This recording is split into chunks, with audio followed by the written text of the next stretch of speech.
Hey there, guys. Welcome back to another episode of News Dump. What was that one? That was, You don't have to come up with new farts every week. I kind of do. Okay. Anyway, this has just been a terrible, terrible week. Yeah. For homophobes and racists. Yeah. America finally took a long, good look at the stars and bars, aka the Confederate flag, even though it was actually just the battle flag of Robert E. Lee's Army of Northern Virginia. But who cares? Yeah. And America decided, yeah, maybe we shouldn't be cool with a flag that celebrates that one time half of the country committed treason so they could keep owning slaves. Oh, but ETC, you guys just don't get it. It's about Southern heritage and honoring the Confederate soldiers who died in battle. Yeah, well, you know who else fought and died bravely in battle? Millions of German Wehrmacht soldiers in World War II. You can appreciate their sacrifice without waving a swastika flag the same way you can honor Confederate soldiers without waving the stars and bars. And that's all we're gonna say about Yeah. that.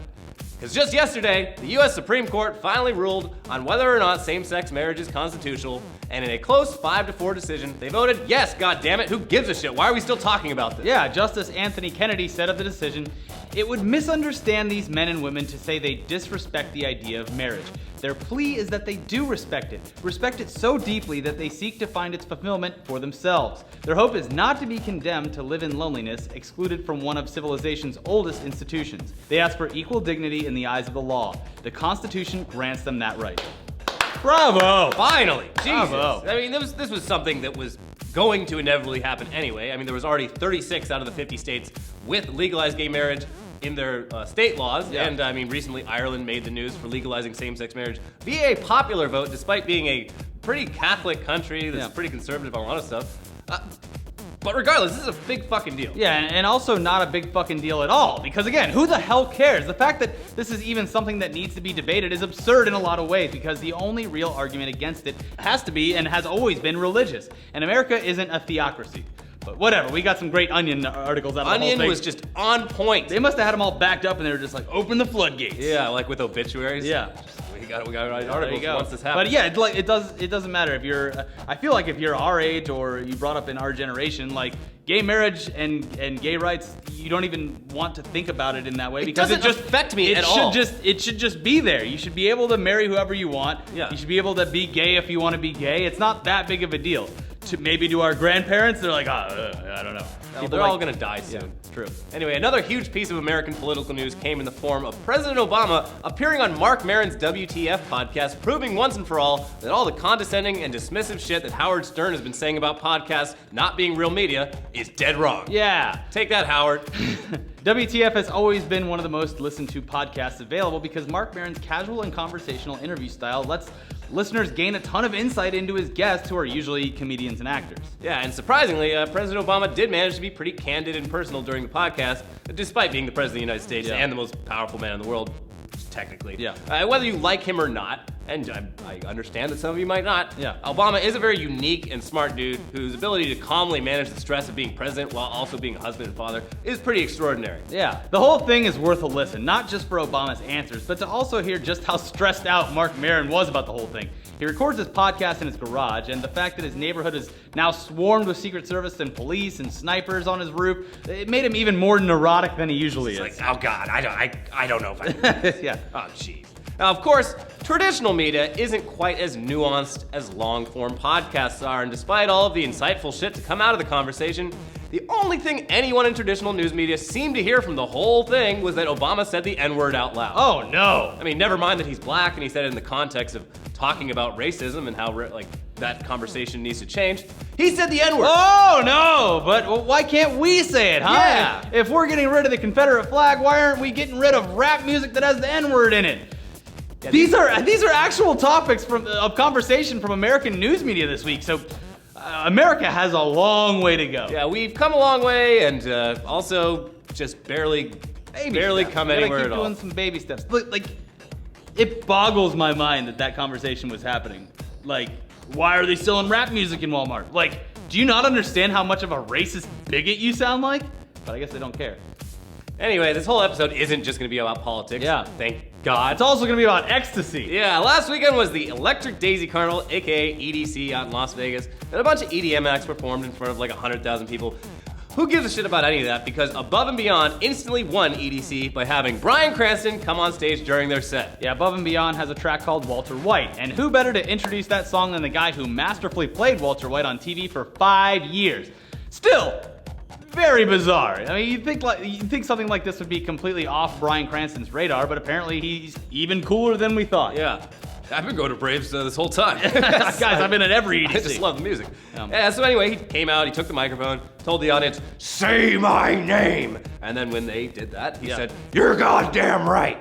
And then he shouted, "Walter White! Above and Beyond!" before pressing the magical play button and dancing around on stage like a guy who isn't 59 years old. It was great. And speaking of great TV that won't stop reminding us of its greatness long after it leaves the airwaves, Hulu is celebrating the fact that it's now got every episode of Seinfeld on its service by completely reassembling Jerry's apartment in New York. So that's cool. Yeah, so anyone who wants to go experience hanging out in the most iconic fictional TV apartment of all time, go nuts. Yeah, it's only open until Sunday. Oh, so hurry up. If you want to see it, and also they got a bunch of other props and set pieces from Seinfeld, head on down to Chelsea and check it out. And for those of us not in New York, though, at least we've got every episode of Seinfeld on Hulu. I mean, that's the real. You gotta binge watch it this weekend. Yeah. You end up here like Tuesday morning. I finally finished. The apartment is weird though, because it's in like a storefront. So like, the side of the apartment that you never saw is like just a wall of glass windows looking out onto the street. Oh, great. Yeah. But enough celebration. Let's move on to frustration because NBC canceled Hannibal and fans are very upset. So like a lot of network TV shows over the years, it was well liked by fans and critics, but just didn't get enough viewers to justify taking up a whole network TV time slot. That shit's gold, baby. Yeah. And like other shows in that same situation, like Arrested Development and Community, and more recently The Mindy Project, it's looking increasingly likely that Hannibal is going to be resurrected by a streaming platform like Netflix or Hulu or Yahoo or Amazon or who the hell knows. And they'll probably do a way better job at it. Yeah. So, seems more and more like cable and streaming is where actually creative, interesting shows go. And network TV is where cop shows and doctor shows go to help old people fall asleep at night. So, yeah. So hopefully for Hannibal fans, the streaming option works out. It sounds like it very well might, and hopefully this just kind of becomes the normal progression of things. Until it is the mainstay. Yeah. So speaking of streaming, July is nearly here, and you know what that means? Netflix is dropping a bunch of shit. Oh well. It's also getting a bunch of new stuff too. As usual, there's a lot of filler in both categories, but let's take a look at what you actually should watch before it disappears. Leaving on July 1st, you've got Castaway, the movie where Tom Hanks gets marooned on an island and makes friends with a volleyball.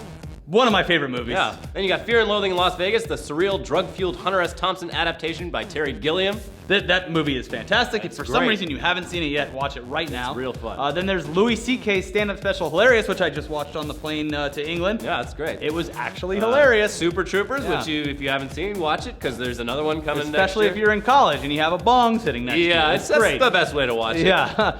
Greatest action movie ever, Terminator 2 Judgment Day is leaving. If you haven't seen Terminator 2, you're really missing out. yeah. It's the best one. It's the best action movie ever. Yep. It's perfect. Then there's also Iraq War Dramedy Three Kings and The Trailer Park Boys, the movie. It's not The Big Dirty, though. That's the best one.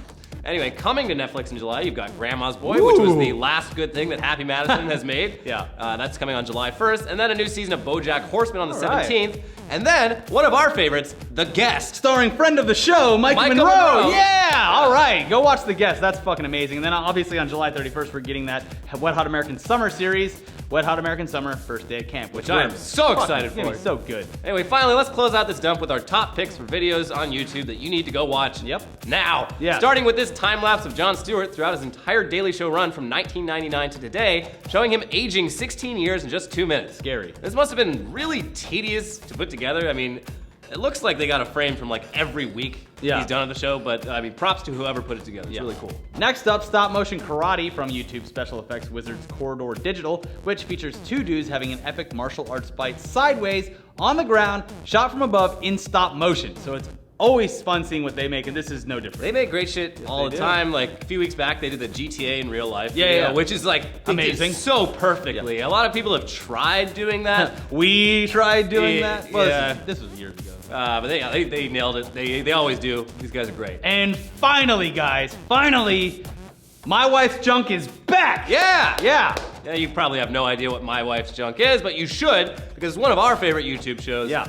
It's basically just a dude going through a divorce who needs to get rid of all of his ex-wife's stuff, Instead of tossing it all onto the street, he sells all the items through the magic of YouTube and eBay. Yeah, previous junk includes Black Boy Angel, Swan toilet paper holder, and a Patch Adams VHS. So it's really good. And now, after a 2-year hiatus, he is back to pitch us all this Someone Special plaque, which you should really buy for Someone Special. It's known to make grown men cry.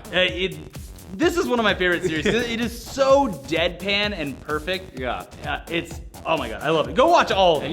And you'll know David from My Wife's Junk if you've seen any of Mark from Sick Animation's live action stuff that he's put out recently. So there you go. Very funny stuff. Enjoy, guys, and don't forget that Tomorrow is our podcast with Mike Shinoda from Lincoln Park and Fort Minor, and we can't say this enough. He was the nicest guy in the entire world. Great guest. Felt like we were best friends with him within 5 minutes of sitting down, so it actually turned out to be an incredibly well done podcast. Maddie, the editor, was saying it was just fun to edit. So hopefully it's fun to watch. Check it out. Yeah. Bye.